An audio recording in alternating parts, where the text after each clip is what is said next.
This is the Horse Radio Network. This is episode 93 of Healthy Critters Radio on the Horse Radio Network. Healthy Critters Radio is brought to you by BioStar US. Find them online at biostarus.com. On today's show, we discussed genetic testing in dogs.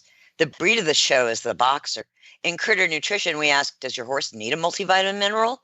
And in Coffee Clutch, we share why visiting a national park is good for our health. Listen in.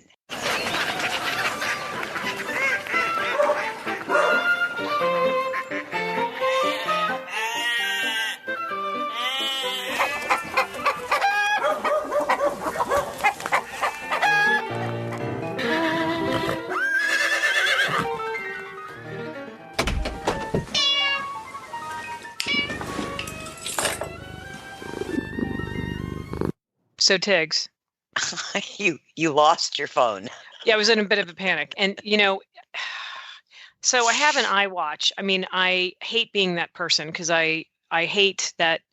And I got it because I wanted to make sure if, there was a period of time where Ray's school was pretty far away from where, I was riding out of. And I just, if I left my phone somewhere, I wanted to know that they could get hold of me, which is stupid because years and years and years ago, before cell phones, they still found you.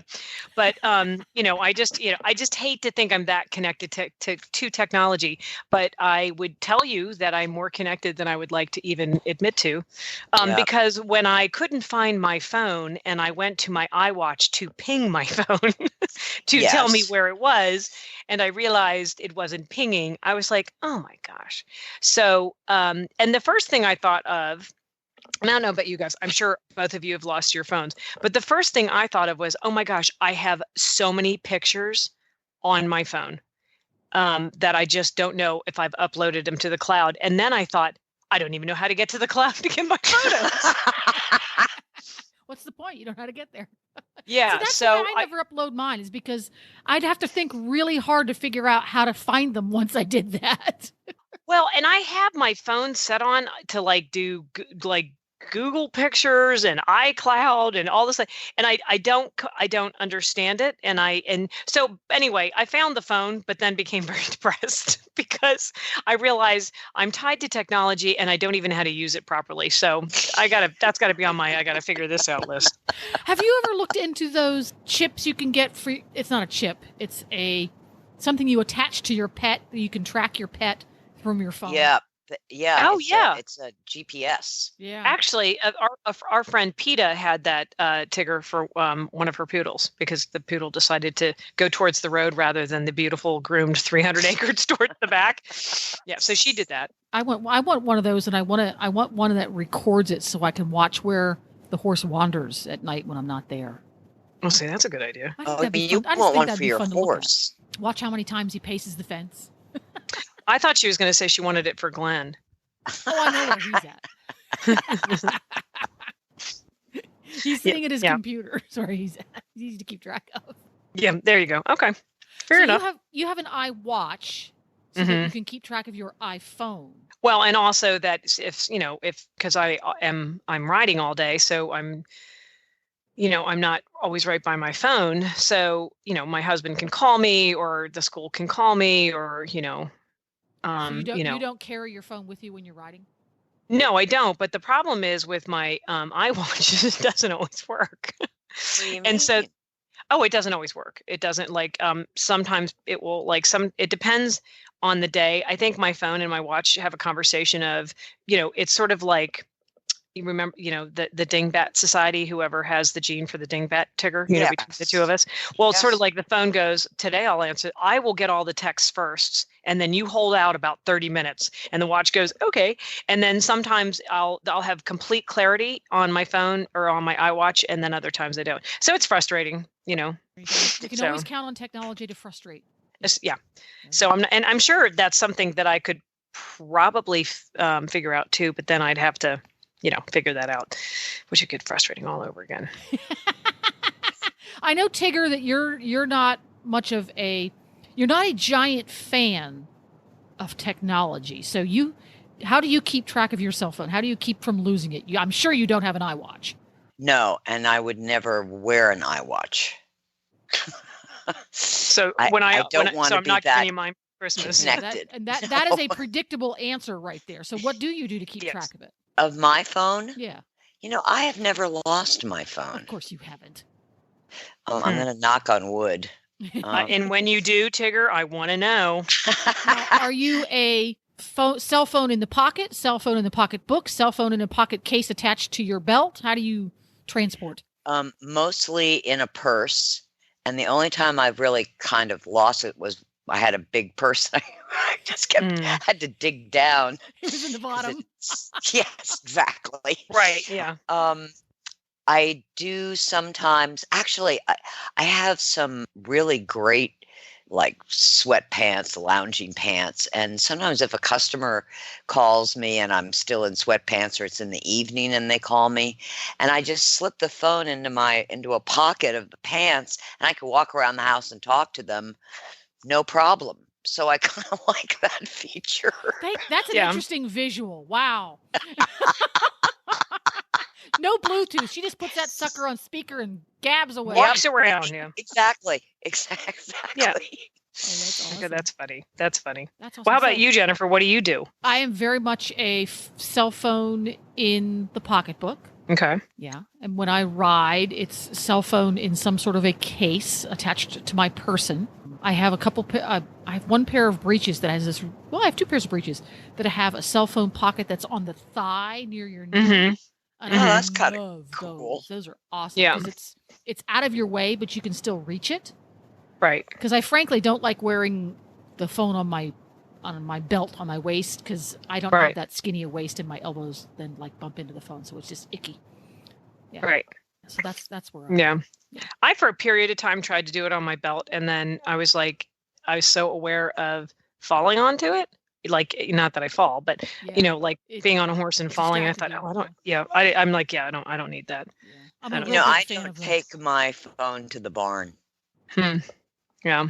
If I'm out at the barn, no cell phone. You see, that doesn't work so well for Patty, though. Yeah. No, that couldn't work for Patty, but luckily I don't need a cell phone while I'm feeding or mucking or turning out. Right. Yeah. I carry my phone when I ride because most of the time I'm riding by myself. That's what I figured. Okay. And when I ride then you might when I ride in the backyard, I don't because there's generally somebody here and they're watching me ride, Right. But if I'm out hacking about and I'm by myself, I always make sure I have that along so that I'm sure Glenn has secretly installed one of those find your phone programs in mine so that he can hit a little button and find me. Right. Yeah. But he didn't tell me because I'd be insulted if he had done that. But I'm sure it's in there. But I'm sure it's a thing. Yeah. I'm sure it's in there. Yeah. There we go. That's very funny. I'm curious to hear how other people, keep track of their phones and whether or not they find it useful in their horsey life. Because like Tigger said, for some people, it's get away from the phone. It does not enhance their horsey life. And for other people, it does. And I'm curious to find out what the listeners think. So where should they let us know those things? On Healthy Critters Radio Facebook page. There we go. Healthy Critters Radio Facebook page. If you haven't done it already, go on over there, hit the like button, get the notifications. Yeah. Absolutely. Yeah, I think that'd be a great idea. In our roundtable discussion today, we are going to talk about genetic testing in dogs and why more breeders need to do it.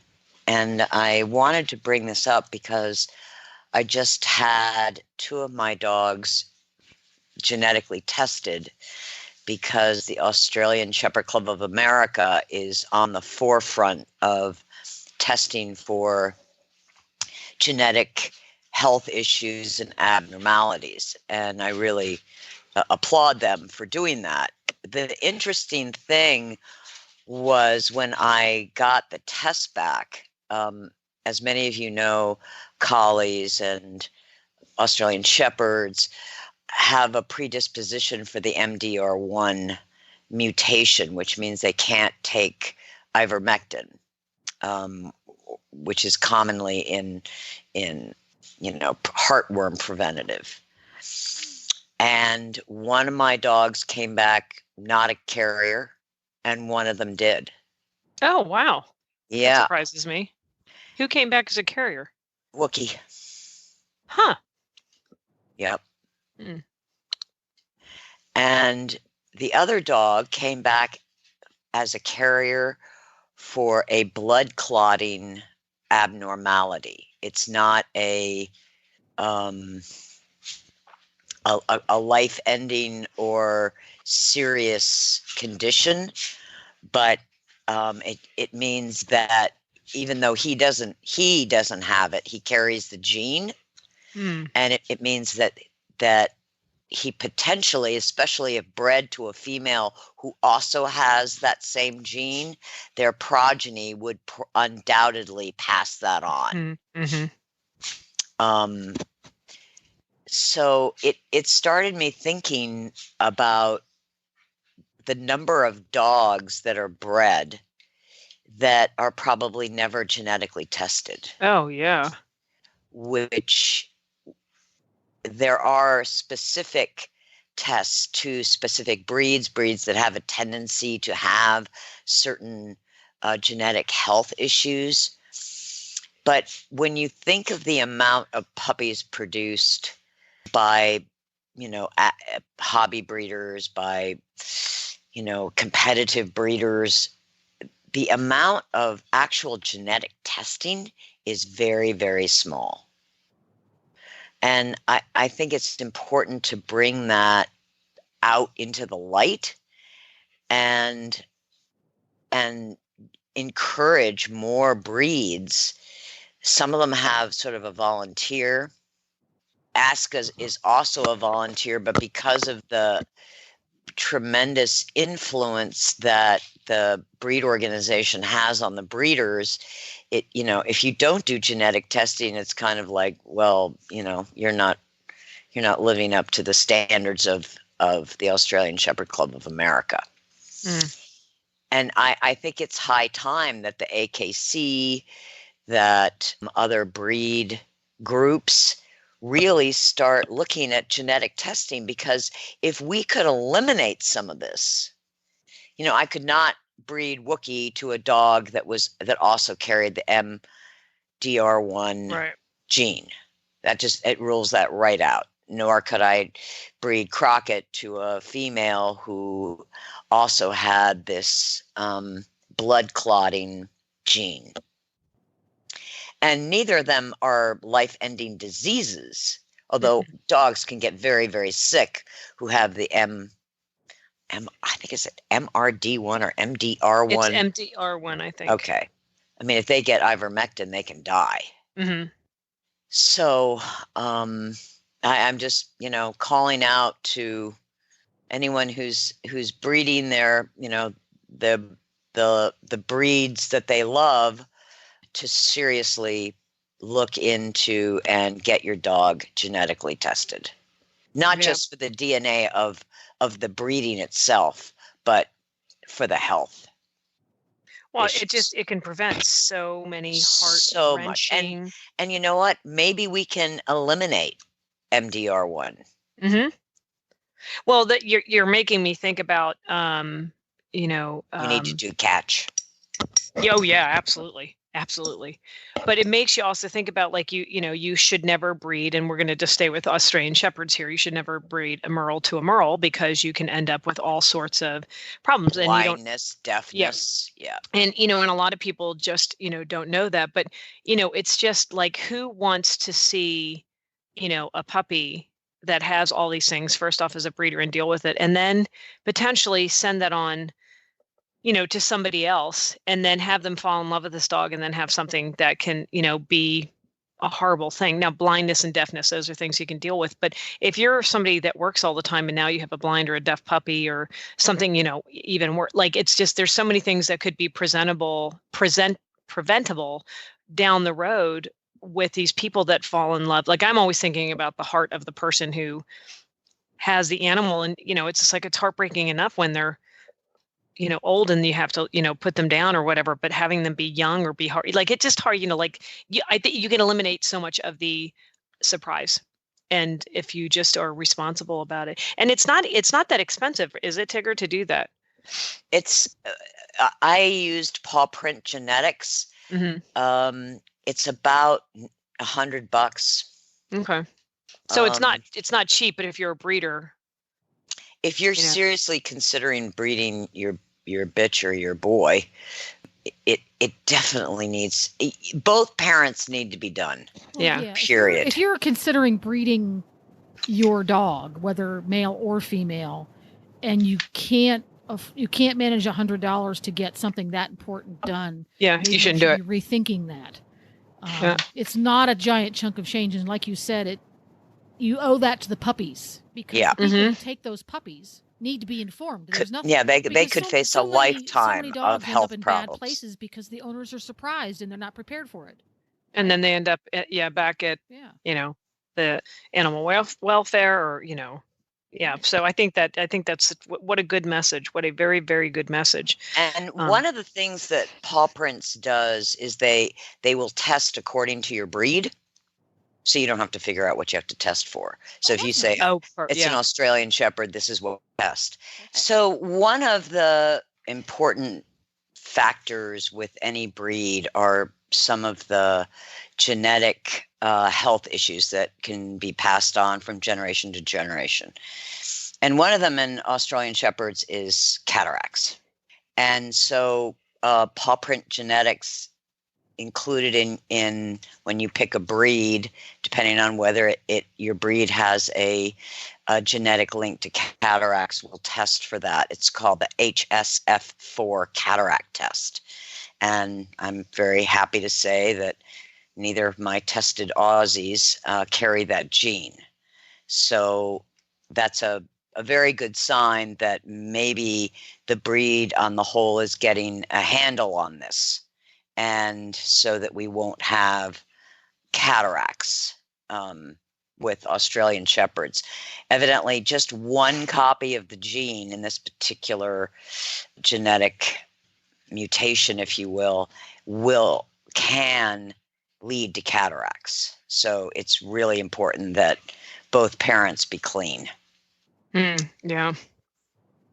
That's it's just interesting that you can have a little bit of control over, how the puppies, some of the health of puppies, if you just take a little bit of time and spend a very worthwhile money. And when you go and buy a puppy from a breeder, make sure that they've had genetic testing. Mm-hmm. It won't ensure that your puppy will be healthy in its entire life, but it sure gives you much better odds. Right. Amen. And this is a public service announcement from Healthy Critters Radio. Thank you, Tig. Thank you, Tig. I think going forward, next, when we do dog breeds, it might be interesting to find out if through the company you used or some other company, since they've already done the homework, it would be interesting to ask them, okay, breed X, Y, or Z that we're going to highlight on our show, what tests do you recommend for that breed? It would be interesting to find out what they say. Yeah. Yeah. Very interesting point.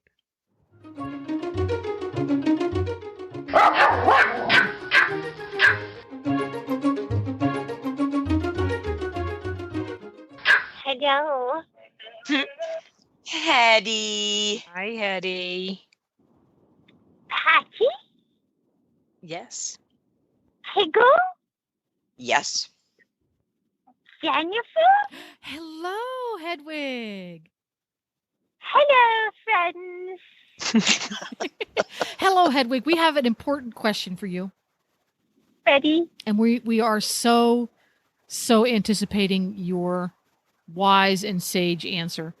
We're getting to the tail end of vacation season, and I thought of this because I live in Florida, vacation capital of the universe.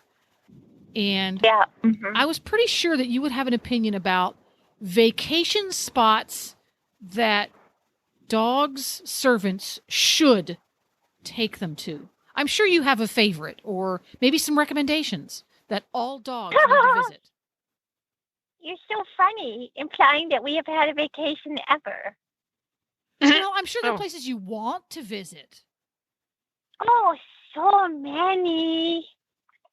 I was just recently reading an article in the New York Times about an island off the Italian coast where Richard Burton and Liz Taylor stayed in a hotel for €600 a night. They stayed there all summer. That is pretty much how I want to roll. So, okay, There are- Italian villa. That's a good one. Yeah. There are definitely some places I don't want to go, like Florida. I have been there, and it did not work out for me. That's It's because of your hot and- luxurious, beautiful chestnut-colored coat. Is not really Florida friendly, is it? Also, horse shows. Oh. It's not a do you have any vacation other if places there are that you think horses. all dogs should visit? Besides, maybe someone who stayed, maybe a dog that doesn't have a passport. Maybe have some recommendations for him or her. They need a new servant. But I mean, what do you mean you don't have a passport? What if you wish to get off to Gay Paris? But That's true. anyway, I mean, I have heard nice things about lakes that have nice, cool water for little toes. This sounds pleasant. I could get behind this, but not with big fish. We don't like big fish. Very stressful, big fish. Perhaps mountains, not especially high ones, because little dogs have short legs. But if the servant could be a Sherpa, then very large mountains would be fine. No problem. Because then little dog get carried up big hill and then have little lunch and then get carried down big hill. I like that. Mountains. I like that. Now, as I'm thinking a chairlift or a Chairlift. gondola. Yeah, they are. As a discerning vacation dog that you are, Hedwig, what mode of carrying would you recommend? Do you prefer carrying in the arms? Do you like the dog bag so that you can sit comfortably in your very own luggage? Or do you like that little backpack-like thing that people wear on their chests that they stuff their dogs into? What do you prefer? I have traveled on planes in a bag. And as long as I can see my sister in her bag, I have behaved beautifully. I see no reason why most dogs cannot go in a bag. But if you are the size of a pony, like Tigger's dogs, you're going to have to get your own plane. I see. Very good. So a mountain retreat, as long as we've got excellent high-quality transportation to the top for lunch and back down again. I've got that. Or a nice, cool, comfortable lake with small fish. Am I getting it right? It sounds good. Shallow water at the edge for little dogs to paddle their beautiful toes. Shallow water. Got it. Shallow. It can water. get deeper later. That's fine. That's where the big fish go. As long as there's a shallow section for little dogs, that's fine. Do little dogs actually swim? Little dogs do swim, Tigger. Thank you for asking. Because you just don't strike me as much of a swimmer. Little dogs like swimming, but they don't like being threatened with going in the swimming pool, Tigger. I had a feeling that was going to come back around, Tigger. So for People who threaten little dogs are in for a long winter season, Tigger. so for activities while at the cool, comfortable lake with a shallow edge and small fish, are boat rides appropriate? And if so, what type of boat ride? Now, my grandfather's dog loves boats. She's a Labrador Retriever. Apparently, they're like that. They like water and swimming and fish, big fish. She likes big fish, preferably dead, and she likes to roll in them. Oh, She likes the boat. They have a catamaran. that's a I fancy was boat. disturbed by the word cat. But it turns out it has nothing at all to do with cats. That was just a complete misapprehension on my part. Who knew? A catamaran is a sailing boat with two pontoons and a sort of tarpaulin stretched between the pontoons. And the big dog goes on the tarpaulin while the grandfather sails the boat. I see. Would a catamaran ride be appropriate for a small dog, or do you think that's a big dog activity? For a little dog, the risk of drowning is high because the water level can go right over the tarpaulin and a little dog could be carried away and die. Oh. That's very... Little dogs prefer yachts. Yachts. Of course. Of course. Mm-hmm. A 30 to 40-foot yacht would be appropriate, with a captain and a wet bar and also oysters and nice things for little dogs. Little dogs A like staff. oysters? Little dogs would like to find out. Okay. Well, just make sure when you're on your yacht that you don't sleep below deck. Don't worry, There's a Tigger. Well, thank you very much, Hedwig. We appreciate this, and I'm sure all of our doggy friends and their servants will appreciate these thoughts on vacationing for the discerning dog. We appreciate it. Yes. My best advice is mountains, much safer. With your own Sherpa. With your own Sherpa. Got it. Of course, one doesn't go to Everest without a Sherpa. And now it's time for the breed of the show. So we are at the breed of the show segment, and I haven't done dogs in a while, and so I have chosen the Boxer, which quite frankly is a delightful dog, and I am glad I did because I learned lots of good stuff about them. So they live to there's a little discrepancy, but so I did my range from 12 to 15 years. They're a medium-sized dog. They come in a lot of fun colors, but probably the most common one would be the fawn color. There's brindle, and there's actually some of them can be all white, and I'm sure there's several other colors too, but the fawn's probably the most popular one. They are an extremely family-oriented dog. They're energetic, very, very friendly, and very, very devoted to their family.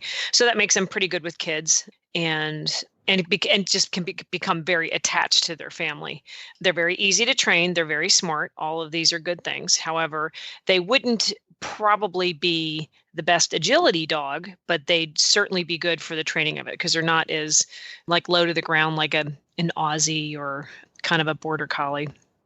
But they're very highly, highly trainable. The number one thing that, because they're so friendly and they just love people, and they're actually good protection dogs as well, but they are really very high on the list for needing their companionship but exercise.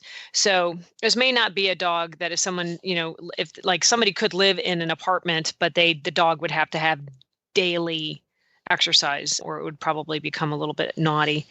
And you have to be a little bit careful because they do have those they're not completely squished nose dogs, but they do have a shorter snout. So you've got to be careful because they're not going to be as tolerant in the heat like other dogs would be. Even though they have a shorter coat, they don't shed a ton, but they still will shed a little bit. So a little bit of the history on them, they were originally bred, they can be traced back to Germany as a war dog, believe it or not. They were a lot different looking, a lot boxier and a heavier type than from what we see today. But over the years, they have sort of morphed into many different things. And some of this kind of surprised me. They've used them as cattle dogs, police dogs, watch and protection dogs. And they've also been trained for the blind. So again, that goes back to how highly trainable they are. And again, because they're trainable, they'll be very good with other animals, like they'd be good with cats or, other dogs. But always introduce, a puppy or a dog, slowly or a cat into another, dog's life, just because it's always easier when you make them more prepared than not. Health-wise, you do want to be careful. The white dogs can tend to lean towards being deaf, just like in a Dalmatian, and blindness, but deafness is a big one. And for the most part, they are a healthy dog. They're not real high on the hip dysplasia list. However, they are one of the number one dogs cancer. But if you have a Boxer and you notice any skin change, even a tiny lump or a skin tab or whatever, they highly recommend you bring it right in because it's extraordinarily preventable for it to go any further. But they are, for whatever reason, genetically prone to cancer. So it's kind of like the number one health thing about it. But again, not so much fun to hear that, but also can be taken right off and generally not become a long-term issue. So all in all, it sounds like a very good dog, easy to train, would be great with children, but they need their exercise.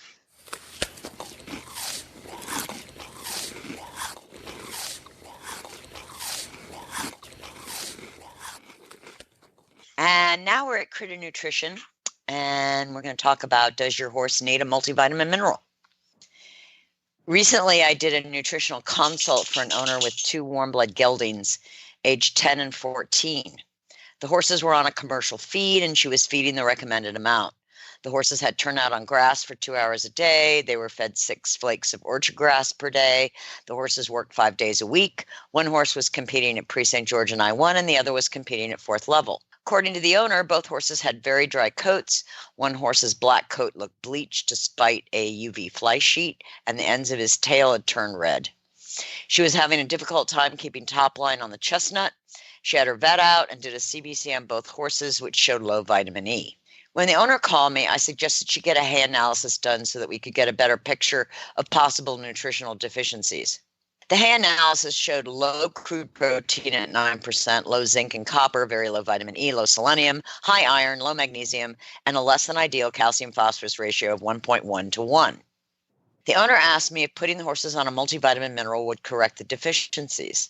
My answer, one supplement cannot tackle multiple deficiencies. What? Let's start with vitamin E. To therapeutically raise vitamin E levels in the horse, we need at least 2,000 international units of supplemental D-alpha tocopherol, the non-synthetic form of vitamin E. Horses in hard work may need 3,000 IUs. Drastically low levels of vitamin E in a horse may require 5,000 IUs per the veterinarian. Maintenance levels for horses not getting enough vitamin E from pasture and hay need supplemental vitamin E at a minimum of 1,000 IUs per day. A multivitamin mineral covers several key areas of equine health, including the macro and micro minerals, vitamin E and other fat-soluble vitamins, A and D, the macro and micro minerals, protein, amino acids, and in some formulations, the additions of probiotics and B vitamins. Most multivitamin minerals add palatability ingredients such as dried distillers grains with solubles, molasses, vegetable oil, soy husks. Only so many ingredients are going to fit into one serving size, particularly when palatability ingredients often weigh the most and have the largest volume in a formula. A multivitamin mineral formula may have 100 IUs or 200 IUs of vitamin E as a part of a daily serving, but that amount isn't anywhere near the maintenance level of 1,000 international units.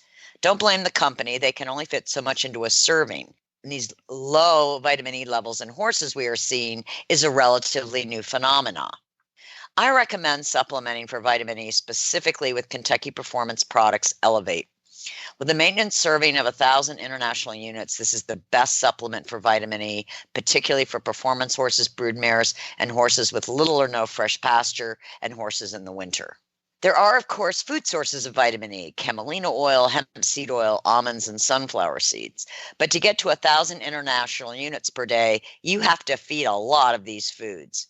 For horses on healthy pasture or whose hay analysis shows adequate vitamin E, supplementing with any of these foods is beneficial.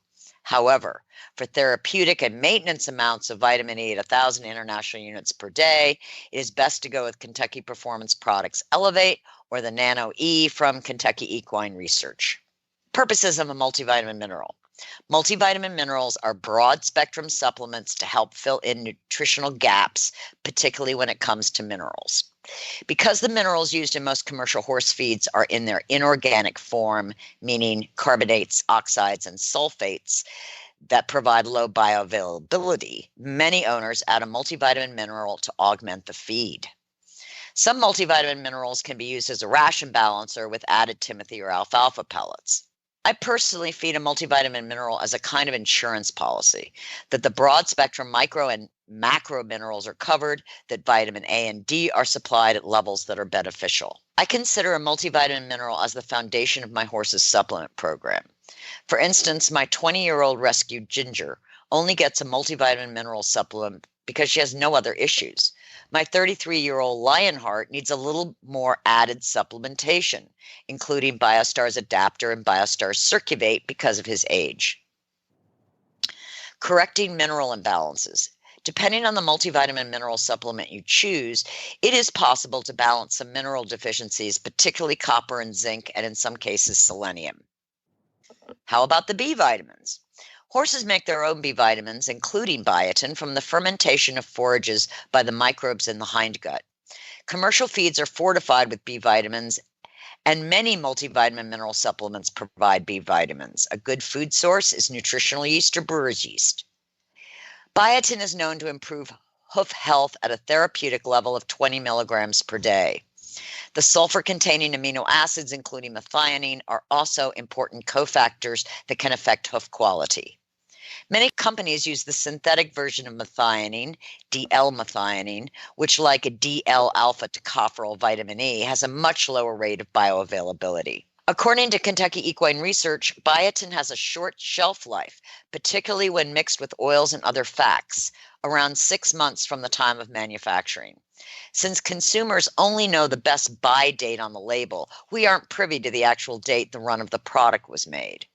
If your horse needs a healthier hoof, adding a specific hoof supplement is the best way to therapeutically support the foot. Multivitamin mineral supplements that provide essential and non-essential amino acids and a high protein percentage, over 20%, can provide hoof support by supplying the sulfur-containing amino acids with the biotin the horse already makes in his body.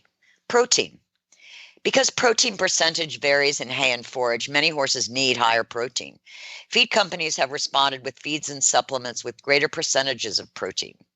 This is also important for multivitamin mineral supplements, which can also fill amino acid gaps, particularly the branched-chain amino acids. Horses that need more top line or muscling can benefit from a multivitamin mineral with therapeutic levels of protein, 30% or higher. Bioavailability. Like a lot of riders and owners, you probably don't have extra time to go jumping down nutritional rabbit holes and following seemingly endless Google searches to look up ingredients. Bioavailability is perhaps more important than how many milligrams per serving of XYZ ingredient, because the form of the nutrient matters. Ground up rock, which are carbonates, oxides, and sulfates, have a 0 to 10% bioavailability. Mineral chelates, such as amino acid chelates, polysaccharide chelates, and proteinates, provide significantly higher bioavailability, in some cases 60 to 80%. They also cost 10 times more than carbonates, oxides, and sulfates. Just remember, the plants your horse eat provides chelated minerals because that's what plants do with the minerals in the ground. The plants chelate them with free amino acids. So our horses eat chelated minerals from plants. Horses don't eat rocks. Multivitamin mineral supplements commonly contain vitamin A that is synthesized from components of crude oil. Food sources include carrots and fish oil. One small carrot provides 8,353 international units of vitamin A. Vitamin D3 in multivitamin mineral supplements is predominantly from sheep's wool. Yep, lanolin. Food sources of vitamin D2 are grass, hay, algae, and mushrooms. Protein quality is measured by biological value, which is represented on a scale of 0 to 100, with 100 being the highest bioavailability. Undenatured whey protein has a biological value of 104. Casein protein has a biological value of 77.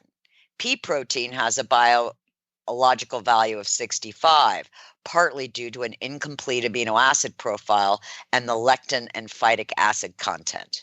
Soy protein has a biological value of 74. It also contains phytic acid and lectins, but does provide a complete amino acid profile.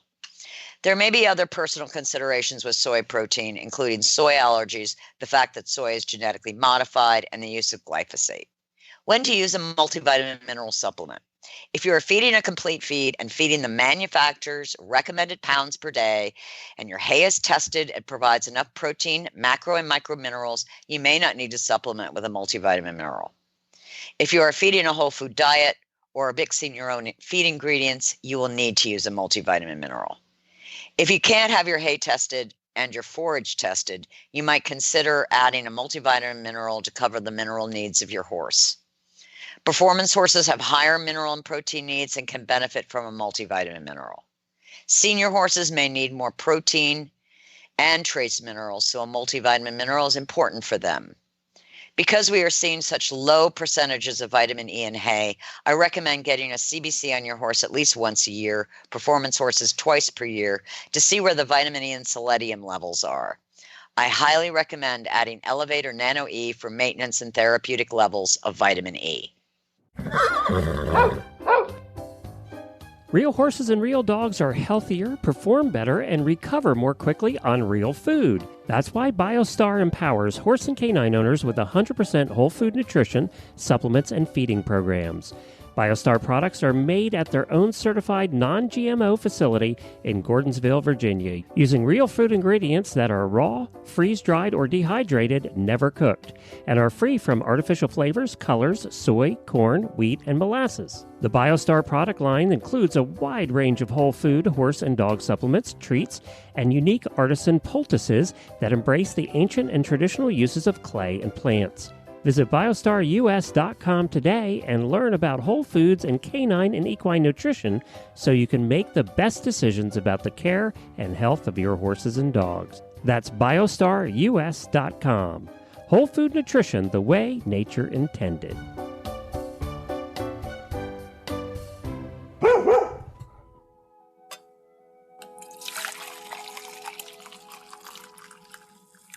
So we're at Coffee Klatch.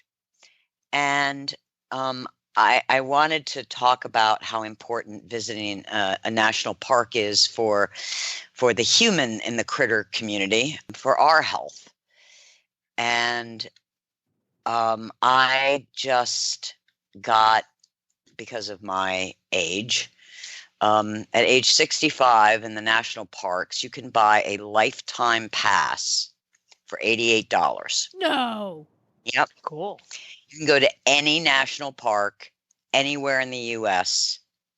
And if you're in the car with other people, they get in too. Really? Wow. Yeah. I'm going to invite an old person with me. I'm booked. That's pretty cool. Yeah. Dang, that's pretty cool. That's If Yeah. Take you're Grandma under, and Grandpa along, people. it thanks a lot. If you're Yeah. under 65, you can buy a yearly pass for $80. And so the senior senior is 62 and up, Mm-hmm. and that's for your lifetime. wow. Cool.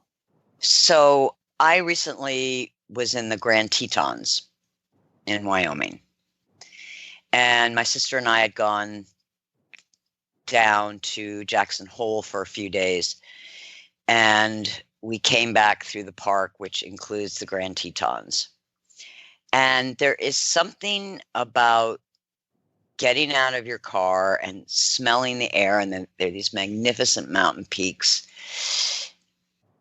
and there's a quiet and there's a magnificence that's so awe-inspiring, and it kind of brings you back to reality that has nothing to do with cell phones or technology or work or anything. And it's so grounding that when you do get back into civilization, because from Grand Teton you can wind up through the western boundary of Yellowstone.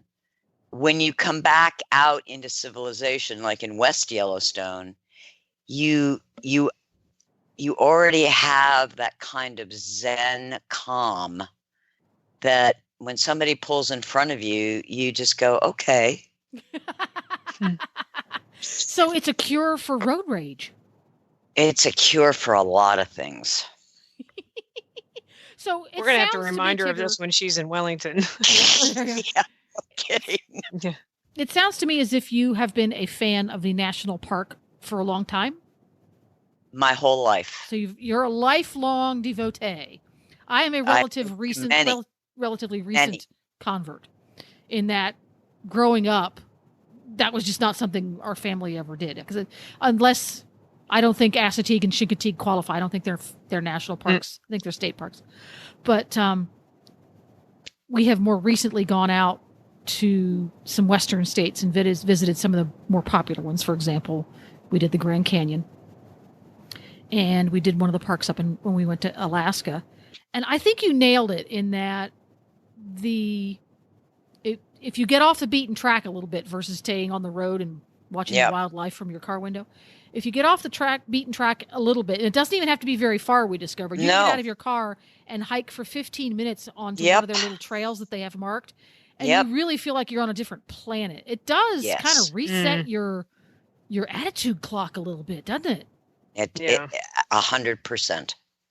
And I'm so reminded, because my family's had a home in Montana for 40 years. That's about an hour from West Yellowstone. That of the brilliance of Teddy Roosevelt, because without him, Yellowstone would be all built up now. Oh yeah. Because he really laid the ground rules, didn't he? 100%. We would not have Glacier. We wouldn't have Yosemite. We wouldn't have Arcadia, and there's so many national parks that because of the concept of Teddy Roosevelt, will protect the land in forever, hopefully, for our children's children's children. Mm-hmm. And the way to support truly the environment of North America is to go visit a park. Why? Yeah. Because it gives us a reminder and an appreciation of what's important. And it's the earth, it's the animals, it's the grasses and the trees. Yeah. And the mountains and the lakes and the canyons. And that's more valuable than millions and millions and billions of dollars. Yeah. Mm-hmm. And if you're a person who needs an excuse to take your horses along on vacation, many, many, many parks have the option to take your horses. Now there are rules in that you have to take certain foods in and stuff, but there are a lot of options to ride your horses through these parks. And there are a few parks who have concessions, which are very, very well run, that you can just rent your creature to ride. So there's some really good outfitters. Yeah. And you can really ride up into the high country. Yeah. Yeah. And there are privately owned, there's concessions that are licensed by the park, but frequently there are outfitters who are private that are near or adjacent the park. Yep. Again, like you said, you can really ride into the high country, and you can go out and you can really remote camp where you pack it in and you pack it out. So a lot of really fascinating and interesting opportunities there. And it was interesting. I have never gone to the national park's official site before.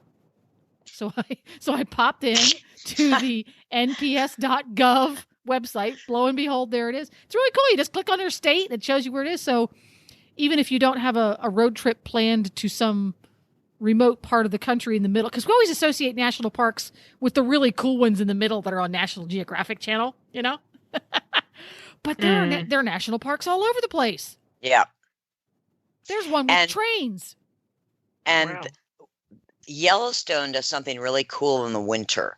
So we think of going to the park as something in the summer, but Yellowstone will take tourists out in these big snowcats. And there you can see the bison and the wolves and the elk in the winter. Huh. Didn't know that. Wow. So Patty, what would be your national park? What comes into your brain when you say national park?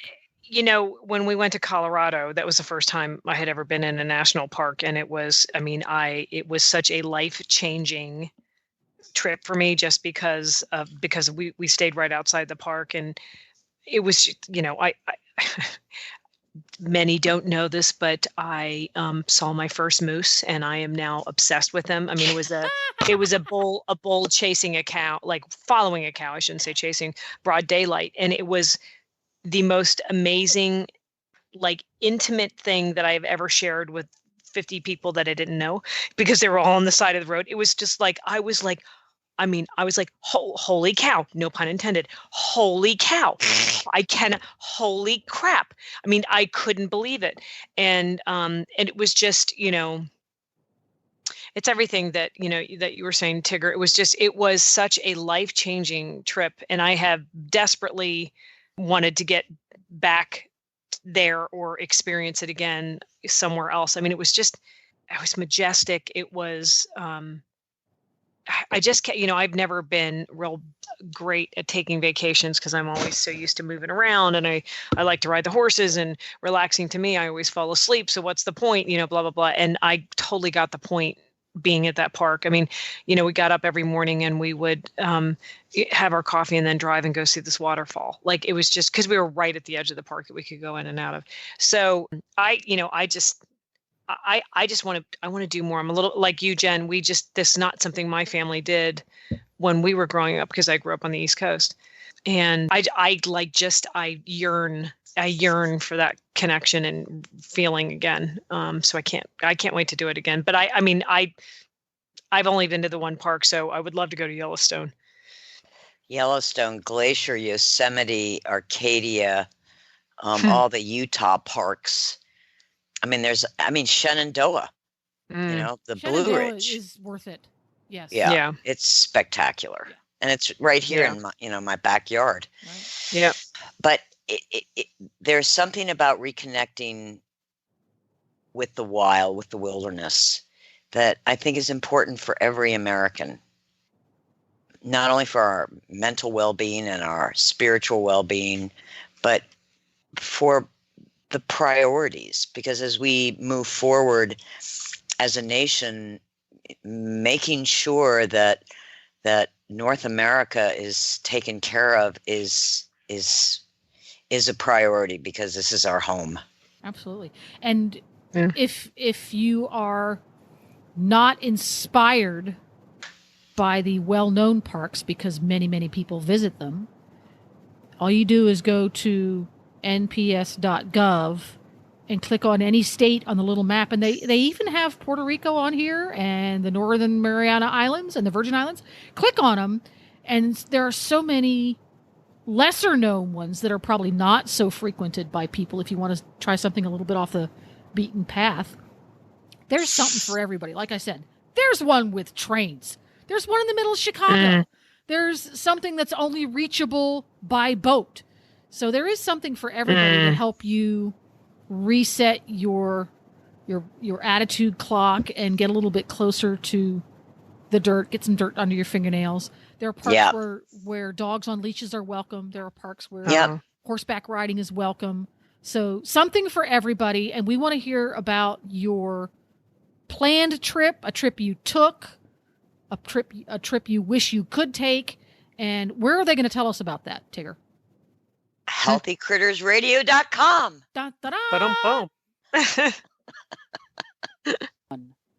Thanks for listening, everyone, and thanks to our sponsor, BioStar US. You can find them online at biostarus.com.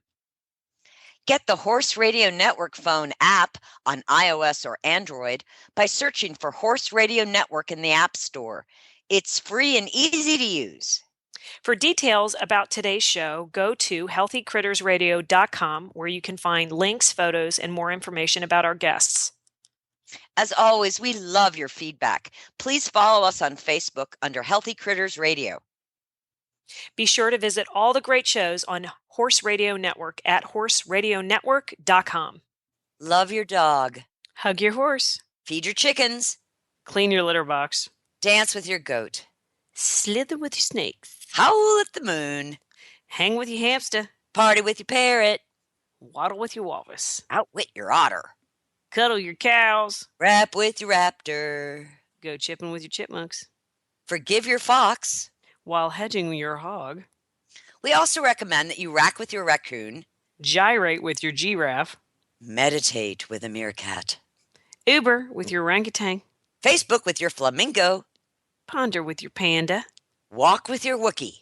Yawn with your yak. Twitter with your toucan. Go raining with your reindeer. Dropbox your dragon.